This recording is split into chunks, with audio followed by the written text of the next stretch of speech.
Brace a blast, no ma no ma yay. No ma no ma yay.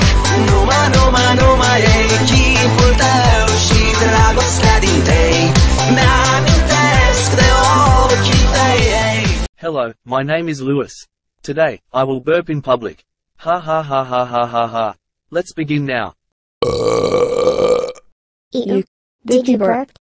No, I didn't burp. Me too. Wait a second, Lewis is laughing. Holy heck no. Lewis, be honest. Are you the one who burped in a public place? Tell the truth or else the police will deal with it. Yes I did. I am so sorry. Lewis, how dare you burp in a public place? You know that's very disgusting. You can burp if you want, but not near others and mostly in public places. I am going to call your father about it. Oh no no no no no no no no no no no no no. Hello, Lewis's father. It's me, Che. Sorry for calling you, but your son burped in a public place and it was disgusting. Can you ground him for that, please? Okay, thanks. Goodbye. Hello Tse Che. Do you know who did a burp here? I heard it as well. Hello Aiden, and yes, we know.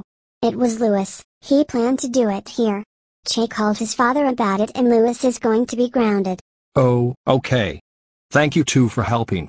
If both of you were not here, I'm sure it was worse. Anyways, I gotta go. Goodbye. No problem and goodbye.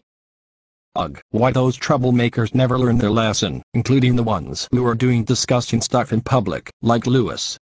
Lewis, I just got a call from Che that you were burping in a public place. Can you explain to me how that idea came out from your mind? Well Dad, I wanted to burp because I felt like doing it, then it will be very funny. Well, maybe if you did in your room alone then it was fine. But you did in a public place. I am very disappointed from you. For this, you are grounded for a week. Now go to your room and think about what you have done.